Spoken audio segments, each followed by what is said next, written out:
Hello, everybody, and welcome back to Ears to the East, where it's Lovebites time because Lovebites have just released a new Lovebites song by Lovebites.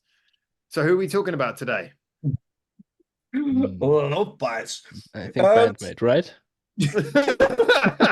Oh shit! There you go. That's what those subscribers got again. And we're cancelled. Cheers for that, What has Benedict. Benedict got against people watching this program?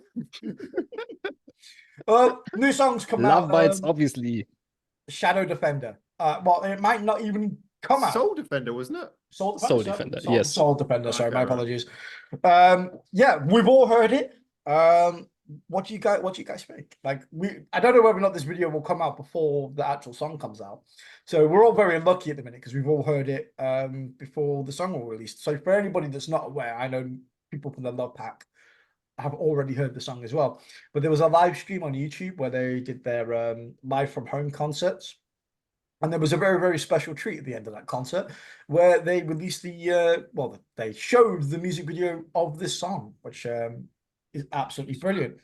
But since the record, it's been a couple of days. It's been like 3-4 days since that concert. And from the time we're recording to this, the song still has not dropped yet. But we have all heard it. We're going to talk about it and beat every other channel on YouTube. So if that's not a reason to subscribe, I don't know what is. All right, You now I heard understand it how here. the- Yes, for once. Yeah, you heard it basic- here first. East to the East has the scoop, yo. Let's get the chronology together there. It came out on the live stream. We saw it. We recorded this, but we don't know if we're publishing it before or after everyone else in the world has seen it. Well, yeah. you all know at home. So hopefully before, so we can get a few more right. views, and then my whole segment I just went through then actually makes fucking sense. So you best post it. Now that we've told everyone at home stuff that they probably already know because they're watching this at the time that they're watching this, shall we get into talking about the song? We can. Thoughts. Yeah. Benedict. Oh, Yeah, Benedict, go first. so total surprise for me that there's new music and it's not even been officially released. So I really enjoyed this song, I have to say, more than their last release, Unchained. Just had more of that thrash metal style, that more grittier metal, which I really enjoy. But I also felt in some ways was like similar to Unchained, and in a way that, for example, their solo section, again, they are just both playing together the whole time. They don't have their individual parts anymore, which we can get into later. And yeah, but overall, I really enjoyed the song more than Unchained. And I'm not sure, do you know if it's on the new EP? Is it supposed to be a release? Yes, this is the second song. Yeah, this is the second song on the new EP. So because I kind of got a similar feel to Unchained, even though it sounds different, like it's a different type of song. But yeah, I can see this EP sounding pretty cool, and like all of the songs, like having not the individual soli, but their dual soli style, and everything feels a little bit toned down, easier digestible. I think I said in my reaction, it's easier on the eardrums. Like also how they mix it, like the kick drum is a bit less, the guitars are not as much in the focus I'm feeling. But yeah, I think I've said enough. I want to hear your opinions about the song.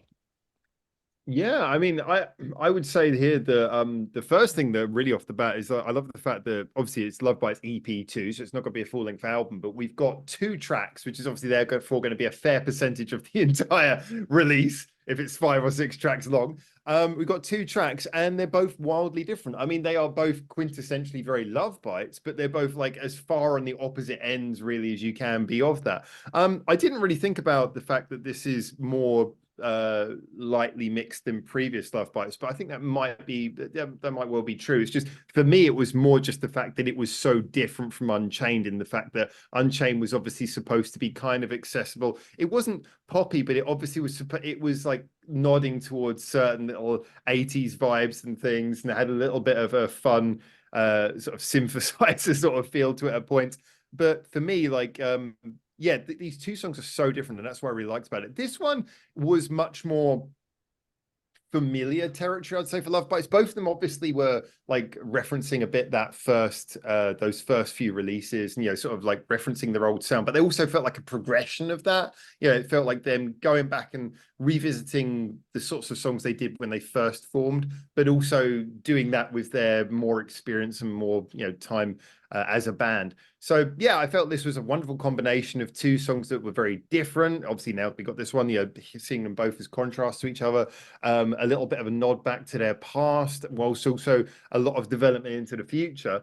But the one thing that I will say, my one big objection to this song as a science nerd is no, horses do not travel faster than light. No, Asami, that's not true. Okay, I'm sorry. You can't put a line like that so early in the song. Horses do not travel faster than light. Other than that, great stuff. Granted, you are correct. Technically. Yeah. Science facts. Depends on the horse. No, to ruin it. Well, if a horse traveled faster than light, you wouldn't see it, would you? So how do you know they can't do it? There you go. You're like, I was about to make the religion See you argument. next time It's on like, Star Talk.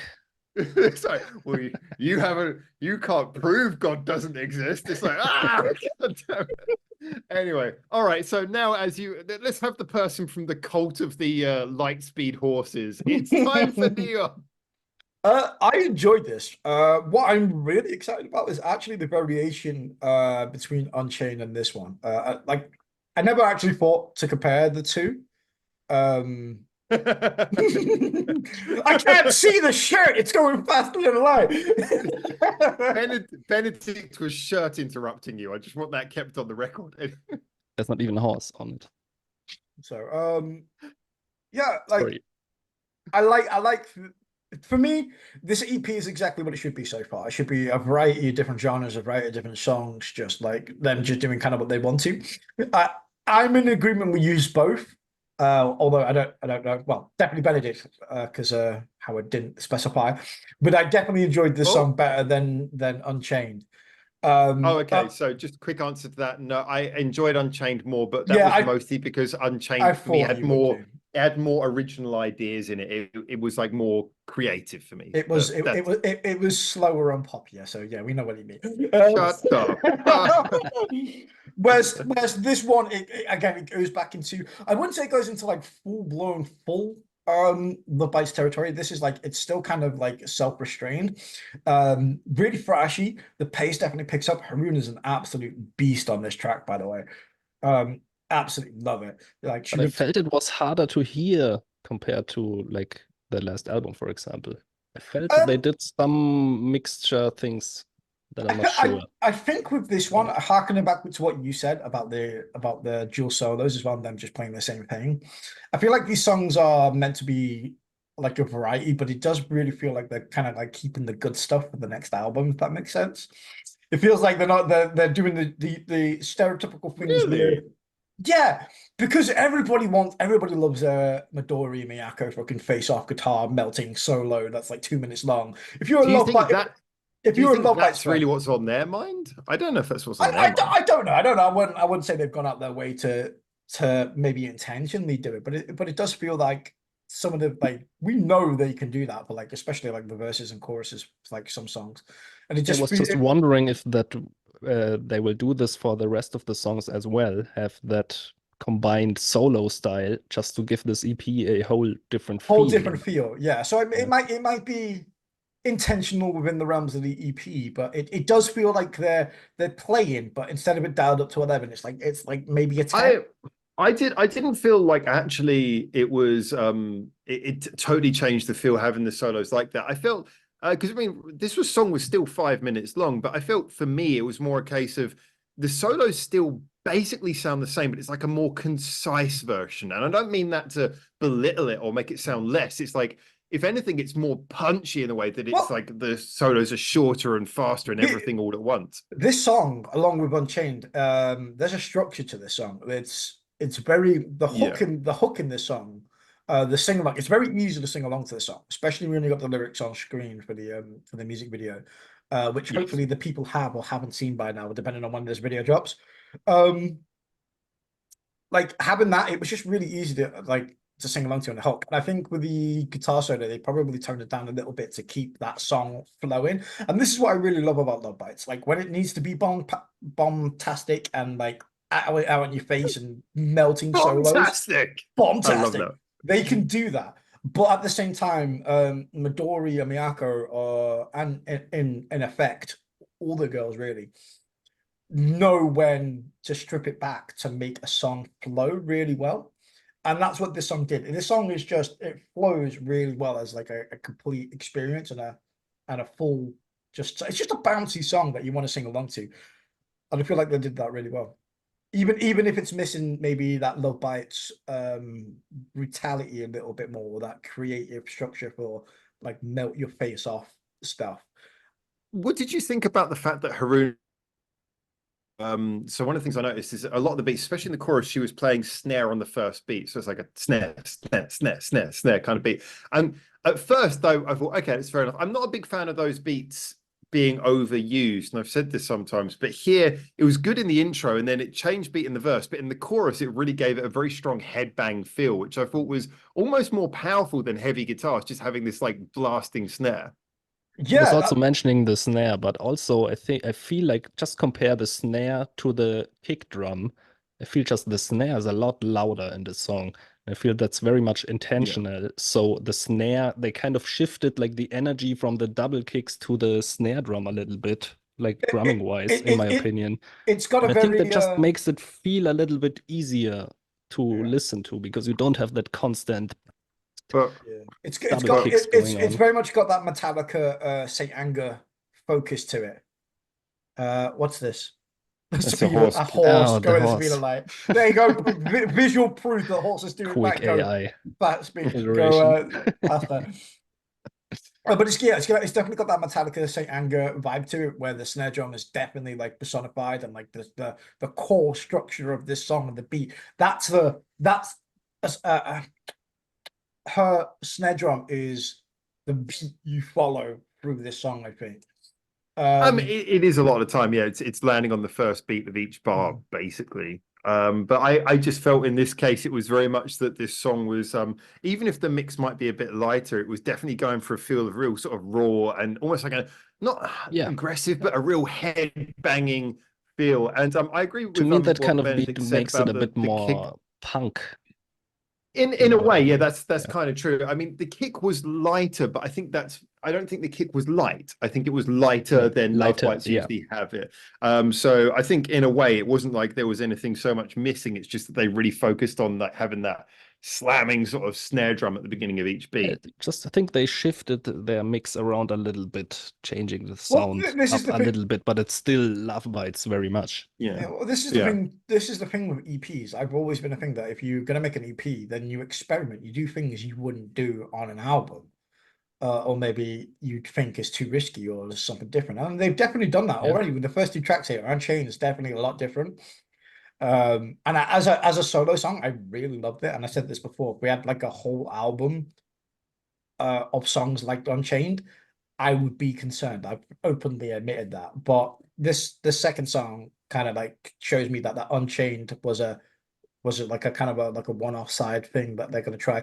And like I said, with the emphasis on the snare for the song and the mix itself, this is a song for me that I'm like, oh, this is really good, really different in its core aspects to how they would usually do things, but maybe too risky enough that maybe it wouldn't find itself on an album. So an EP for me is a perfect place to shove a song like this. I am just going to quickly apologize. I did just get like a really important work-related message, so I'm just replying, but I was listening to what you're saying as well. We'll see. But yeah, I think the whole EP aspect is one of the reasons why. I mean, if I didn't know that the Soul Defender was off an EP, if I didn't know it was an upcoming EP, I would probably be like, okay, it sounds perhaps a little bit too middle of the road for me, but at least it's a development of the sound. At least I feel like they're taking the sound forward, but they're not really doing anything new with it. Whereas Unchained, for me, I was like, wow, they're doing new things with their sound. But when you recontextualize it, I think this is another reason why it's a good second single. It's funny Is because because for me it Unchained was was there kind to of make the you other turn way your head. around. Okay. This is So where it's yeah, because I I mean, was like I listening to can see- Unchained, and it's a bit too pop, too toned down for my personal taste. see, we're back And to then the I Yeah, listen norm. to this, and I'm We're- like, yeah, we're back to the good stuff. Yeah, we're back to the norm now because I agreed with Howard on the last video. Now I'm back to agreeing with Benedict. So Yeah, all things are back to normal. But it might feel different if we Depends didn't on- have Unchained before. That's true. I think it depends on what you're looking for. Because for me, if this was the first single, especially because like Judgment Day was a really, really strong like release. And I think they did a great job on there. The sound was really interesting. There were a lot of cool songs. And I think if they released, especially with like Fami in there, admittedly, Fami hasn't done anything particularly remarkable in the first two songs. She's been great, but I'm kind of wanting to hear more of her influence. But I would say that if like the first song that came out from this EP was like a really straight down the line, very normal Lovebites song, I'd probably be like, okay, I get it. But in a way, I feel more accommodating to this song because of the fact that they've just taken me with this big surprise with Unchained. It means that now this almost feels like a gentle return back home after a bit of a surprise left turn with the first single, which is kind of fun. I kind of like that. I feel like they've done the releases in the right order myself. Yeah, you do really have like a really good point there, actually, regarding Family. I was kind of expecting something on this EP for her to be a little bit more like, I don't know, have a little bit more of a like a show, an emphasis on her, considering obviously she was brought into Judgment Day pretty late, so most of those songs had already been like recorded and done before she came into the band. So I was really expecting her to put a stamp on this thing, but now I'm thinking maybe because she's still quite new to the band that she's not at that stage yet where she's like, no, I want to do this and this bit. Yeah, maybe she's just like, I'm happy to be here. Well, what I'd like to think is that maybe she has done some. I mean, I'll just talk about bass soloing for the sake of it, but maybe she's done some really creative bass lines. But maybe as a result of that, the songs that came from that were not very Lovebite sounding, because Lovebite usually have more chugging bass lines, and as a result, those songs might not exactly be the ones that they're going to pitch first and foremost as singles, because they probably sound a little bit different. So my hope is that when we dive into the EP, there might be some Then real they should be surprising the other songs songs on the EP because they won't be Exactly. on the album probably. Hopefully, yeah. EP out. They Yeah, will we've be on only the had an EP EP announced, because right? they Did we are have... too different than to put it on the album. Well, my hope is that if the EP comes out with some songs like that, which are really different because Fami's done something different, then people might respond well to that, and that might mean that the next album is then more open to Even better. like some songs that are very different. Yeah, exactly. So it might actually be a testing ground. We don't know, but that's kind of what I would like to think, because I feel like Haruna is definitely having a little bit of an interesting moment in these last two songs. You know, she's definitely having a bit of a play around. So maybe we're going to see a bit of experimentation in this EP and a bit of a testing of the water to see if fans are open to some more experimentation on the next album, maybe. Yeah, Haruna is definitely the one that's probably shone the brightest with the two songs so far, which is a really nice surprise. Like anybody that is a Lovebites fan knows how freaking amazing Haruna is, and I think she's one of those members maybe a little bit undervalued when it obviously compared to like Midori and Miyako and stuff like that. But we did a video where we said that, didn't we? Like most underappreciated members, and we put Haruna on that list. Yeah. But to be honest, when I'm listening to a song like this, or like this song especially, Haruna is standing out to me a lot more than the like Midori and Miyako. And I think that also has to do with the mix a little bit. I think it's the flow of the song, like I mentioned So much before, the as well. focus. Like they've not done anything like out there. They've kept the song flowing. It's actually less like an individualistic moments on a song that we're used to, and more of a coherent like keeping that flow of that song. Yeah, exactly. I think I said the same thing on my reaction, that also the solo part itself, it's kind of lacking the individuality that they had before, when you have just Midori and then just Miyako, and you can kind of hear their different styles. And like this, the solo is still structured in like a similar way, but they're just playing both together, which still sounds great. But I can imagine, like, if they would change their style just to be like this all the time now, I would definitely miss some of that individuality. I think though, personally, I think they're saving that for an album. I don't think they will get I think rid there'll of be it because it's variation. kind of I their think some standard. songs, I think, yeah, exactly. Some songs they'll have it, some songs they won't. In all fairness, I mean, I'm up for having some songs where there's no guitar solos at all. I mean, it shouldn't Yeah, be a thing that you true. have to have. And like, so, you know, I mean, no, but what's better than going to a band you love, knowing you're going to get something good, but not knowing what to expect next? Because at the moment, you know, you go into the bridge, you know, oh, well, this is where the guitar solo's going to happen and stuff, and that's great. But in a way, you know, I've always said songwriting is my number one thing, and so for me, I Yeah, don't then mind. Yeah, do plenty of guitar work, but it doesn't have to be a solo. It can be like really complicated guitar work in amongst it. I mean, the new Koi Ai song, which we were, I know we haven't talked about it yet, but new Koi Ai song came out today, and that was just a beautiful example of a song where it did have a solo, but most of the most interesting and like really blow your mind guitar work was happening in the arrangement. And Lovebites absolutely have the skill for that. So yeah, I don't mind short, I do punchy actually solo really songs. They're agree doing with stuff you that elsewhere. I would love to hear some Love Bite songs without solely because it's just their standard, I would say. It's basically Yeah. every song, I think. I don't think they have any song without a guitar solo. So it would just be something new, something fresh. But I would also say you then have to just write a different type of song. You cannot just take a Love Yeah, Bite song, then cut exactly. out the solo and then here you go. That would be boring. That But you would be can definitely just as make it work arbitrary. I mean, it would in be another just as way. Yeah. arbitrary to just take it out for the sake of Yeah, yeah, taking yeah. it out. Just wanted to I'd make love, that you clear. know what, I'd love to see Love No, Bites agreed. tackle like a ballad, something different, Yes. like a Yeah. proper ballad. I mean, Uh, they got the they people for it. they've I got, mean, yeah, holy you've shit. got obviously Miyako on piano and stuff that can do all that stuff, and Fami on bass, and you know they got the talent to do something like that. I think. Two Right, other, Fami doing a walking bass line, Miyako on piano, Midori like doing those so fucking tough solos. And then you got Asabi's like singing from the bottom of her Yeah. lungs. I And know, then in the background, you've got Haruna. Double kicks. You know what No, I'd I love as mean, well, and I said this about Bandmade a couple of years ago, and they finally did it. But I'd love to see like a Love Bites acoustic set, like just like 10 songs of like Love Bites acoustic. I'd love that. absolutely. Because it would work. It would work. I mean, this is the thing is that, like, I know you're always going to have those people who be like, oh, it's not metal. But I mean, as a general, they're kind of like the people who are there more for the genre than the actual band. But I'm sure, like, there's plenty of Love Bites fans out there who would love to hear that, just because who doesn't want to hear their favorite songs just done a different way by the band they love? Yeah, because it's interesting, especially when you've got a pianist in your group. I'm still waiting. I'm still waiting for the Love Bites on the first take. When's that going to happen? Well, come on, guys. Wrong record company. Wrong record company. Get them on something. Get them on something. But yeah, I think that like if I were to be super critical, which I'm not, but just I mean, my biggest thing with Love Bites is that I think that they have expanded within their sound and they've done more and more within their sound. But I've never really heard them totally step outside of their sound. And you know, I kind of like what we're saying, we're there with a ballad. It doesn't have to be something which goes against what they are, just something that uses their wealth of talents in a different way.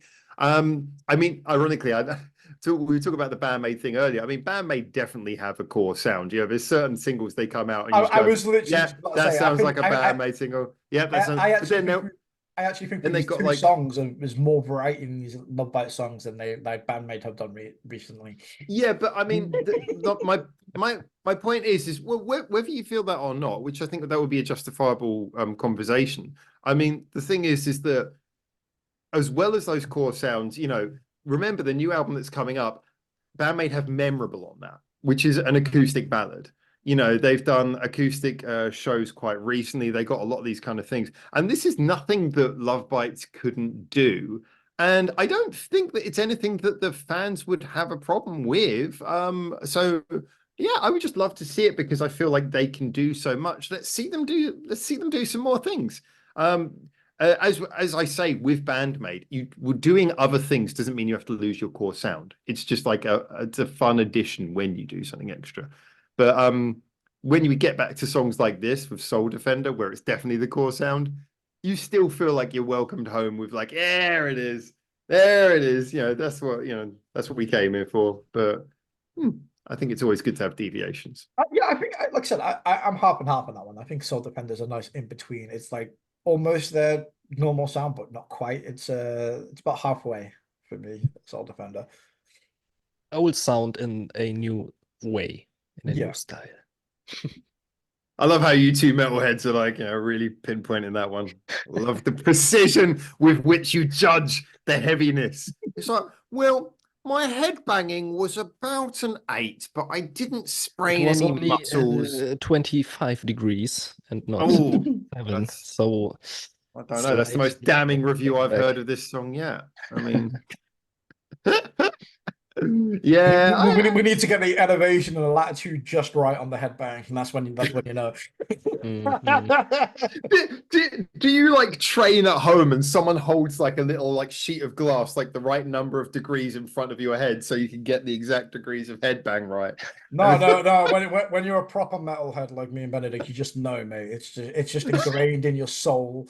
You should invent that machine. I'm sorry, your heaviness, the neon. Oh dear, bad Benedict and heavy neon. Couldn't think of anything rhymed with N that quickly. Sorry. Yeah, no, I'd say it's kind of true though that I still think that you can notice the difference if you listen to this song alongside the old songs. You could listen to maybe notice the difference. I didn't do it myself, but I'm sure it's true. Maybe the guitar's a bit less, maybe the kick drum's a bit less. But if you just listen to this completely cold without having listened to a bunch of Lovebites other songs, first of all, I don't think this would feel anything other than extremely heavy. It's just I thought it was quite catchy. Like I said, I thought it was really good to sing and along to. catchy, accessible. Yeah, It was hooky. Like I could definitely see this being more of a song, maybe probably the headliner on this EP. Actually, no, probably Unchained actually, because they've been promoting that now for quite a while. But for me, this is like the most kind of like radio-esque friendly kind of thing that I think displays what they're all about quite well without going into like full on heavy. This one or Unchained? This one, and being quite like more I said, than Unchained. What do you say? More radio friendly than Unchained? No. When I say radio friendly, I mean like more in line of what you would associate with Lovebites to be. So you're saying it's the best translation yeah. of their sound of their sound? Yeah. Whilst also being quite like melodic and catchy in that, instead of like what me and Benedict said, the dual solos, the heaviness, that we associate with Lovebites. So that is not absent, but not as prominent in this song, whilst also being a little bit more straight and narrow. I want to say. I think the question of which one balances Lovebites' sound with a radio-friendly thing, that's going to be kind of like, I mean, obviously radio is a bit of an old-fashioned concept, but I know what you mean. I mean, I use that phrase all the time as well. I think basically it really depends on your listener. I would automatically, my brain would say that Unchained is the best comparison, because it's like you could play that to almost anyone and it's still quintessentially a Lovebites song, and I think it would win over a lot of people. But I can see I could see your point that maybe actually would not be heavy enough for some metal. Yeah, like the difference is if you were to play this. But I mean, like for anyone, like instead of like, I don't know, like Dissonance or Orion or something like that, like those two songs, like you tell they blow this one out the, that's like a whole nother level. So that's what I mean. It's like a step. It's like it's there, but it's like a step below, and I think that's done intentionally. It's not to break the wall. Yeah. Yeah, perhaps. I think it's always going to come down to the perfect balance. I'd be interested to know, for anyone who's watching this, who's maybe not normally a Lovebites fan, and by the way, thank you for making it this far through a Lovebites video if you're not. I'd be really intrigued to know which kind of songs would be the ones that bridge the gap for you best. I mean, like in the past, you had things like Glory to the World, which was a really great gap bridger because it had such a good melody and arrangement. I think that I definitely think that Unchained is a really great, if you want to bring over someone who's not normally a metalhead, or just someone who's into just music as a general but doesn't specifically listen to metal. I think Unchained is a great way of bringing them across, because it shows a lot of the things that Lovebites do, but it also really maxes out things like creativity with rhythm and all that kind of stuff. And it's catchy. But I think I'd be interested to know whether people think maybe this is the one that you'd play. But yeah, it's kind of an intriguing question. But yeah, so Lovebites, bright future. I think they You know are. what they I released think they are the future. They just need to get their fucking promotion sorted out because their promotion fucking sucks. I've said Maybe this a sort million. that out before you do an Yeah, acoustic I've album. said this a million times. Like they are the worst band I've ever known for promotion. Like I don't know. Scandal have worst promotion. Scandal have It's worst. really a You know, shame actually, I because agree with that. The scandal that Love Bites, like Love Bites, is awful. That's the gr- I do still wonder with Love Bites. I mean, it's always hard to gauge because I wonder how much of it is like the specificity of their genre and the kind of like the old school genre. But I do definitely think they'd have a lot more fans if somehow if somehow they were better promoted. But yeah, it's an interesting point. Like even Love Bites compared to like the likes of Baby Metal, this is like absolutely nowhere near. Like even Bandmade, you seem But like that Pony Canyon. We can be critical of Pony Canyon for a lot of things, but the one thing we can't be critical of them is they've picked I don't a think you'd be part of the critical of world. them for much. Yeah, no, there's not much you can be. There's definitely Yeah. things you could pick apart, like not touring in fucking Europe for one of them. Uh, but you know, they know what they wanted to do. They've picked their target, which is in America they've got Bandmade on Netflix shows. They've got them touring. They've got these collabs now with the Warning, which is again going to bolster their presence over there. I'd like to see that a little bit more for Love Bites. I feel like they need that. I feel like if they're ever going to hit next level, which I know they can do, and I feel like many people would agree with me with that, like deserve to be there. I just feel like I just But feel like the promotion is just holding them back so it, much. it if I could just say though that although I agree with some the basics of your point, I think that the comparison is a little bit of a risky one. I mean, first of all, remember when we did the Spotify plays guesses, and like Bandmade has like way like more than 10 times the number of listeners that Love Bites do. So we are talking about bands that, whether you like it or not, unfortunately are very different scales. But the other thing as well is that like you look at Baby Metal, you look at Bandmade, they also have the visual hook, they have the concept hook. Like Baby Metal, before you even heard a note, it's like, look at them, look at the name, Baby Metal, they're But idols, like they do Lovebites metal. has You just also want to something hear what like it's Yeah, that. like I feel like I feel like Love nowhere Bites near the has. same. No, But I had like my not on the same experience. level. Can I just say my first experience with a No, Lovebites go album? I on. just picked the album. I had the cover in the front, and like I look at the back, and they were there in their white dresses, looking all fancy, and I was like, I'm not sure if I'm gonna like this. And then I put it on, and I was like, oh damn! I was never expecting these ladies that I saw on the back to produce Yeah. this type of music. So Yeah, I I would mean, say there's Bandmade some have vision. had great promotion over the last couple of years, really riding off their success, and like a lot of what they've been doing has just been absolutely ticking all the ballparks of how they're launching themselves and promoting themselves, and the constant flow of new albums and new material But they has come along with their popularity. they did do well before they had the good promotion though. Like Yeah, in the early days, they did have bad promotion and they were still doing well because something about Bandmade, again, it's that thing, Bandmade, Baby Metal, take one look at a picture. And it's that sort of thing where even whether you care about the music or not, you just kind of go, well, I got to see what this sounds like. And that's kind of the thing that I think those bands have. yeah. So I feel it's like not Love Bites' fault. It's just yeah, like, I feel like for Love Bites, I feel like they should take the Baby Metal route of promotion, where they should do a probably song with Liberty Birth. yeah Do golf they balls. golf. Why golf? No, where You set him up perfectly.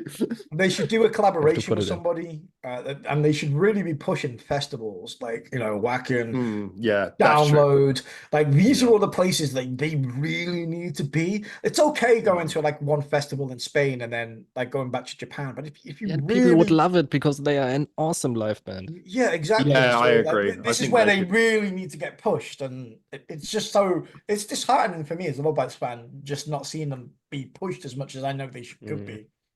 And I mean, I don't know the exact numbers, but I mean, you look at some of the other, I mean, some of the bands who like perform at the festivals. Um, I'm not going to say Bandmade anymore, but you look at things like Hanabia, you look at Crystal Lake. These are groups who do actually have quite heavy following in Japan, and yet they get quite low billing at the Western festivals, which I understand that's the way it works. So I do wonder whether Love Bites would struggle to get onto some of those. But the funny thing, I can't help but feel that if Love Bites just had a demo and like someone from a festival watched it, they would go, well, of course we need to have that.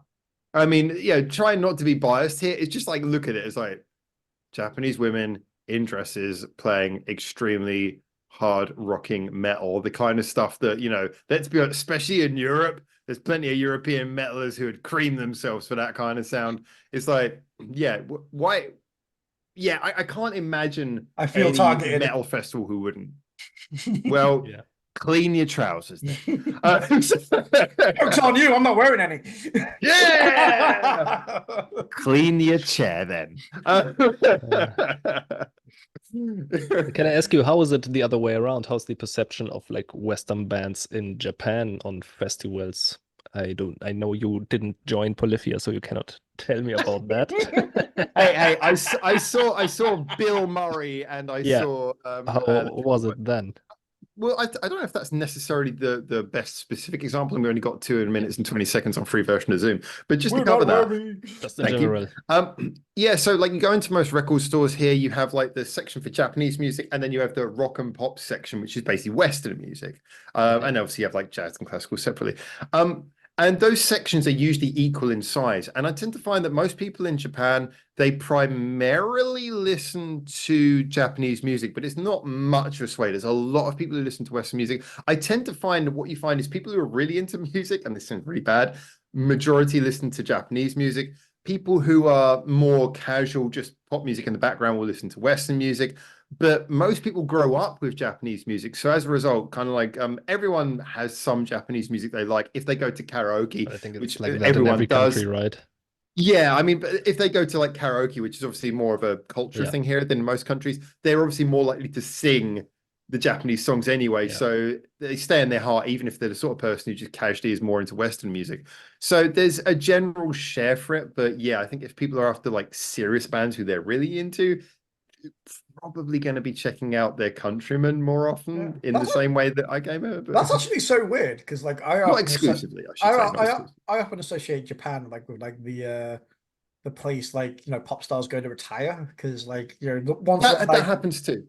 once their limelight has got acts we haven't heard of for 20 years, they're still rocking up in Japan like it's nothing. That's not really popular over there. Yeah, I'll quickly say true. what is 50 seconds. As there's a few seconds, I'll quickly say a lot of artists, if they were genuinely good, but they were a fad in their country, they might lose their fame, but they'll maintain their fame in Japan because fans tend to be more loyal. So if it was a pop artist, but a pop artist who was genuinely good, then they'll retain the fans in Japan where they might lose them in their home people are country. just less hateful. Yes, that's the note to end on. So we got 25 seconds. Remember, everyone, Japanese people are less hateful. Benedict told you. And remember to keep your ears. Never been to Japan.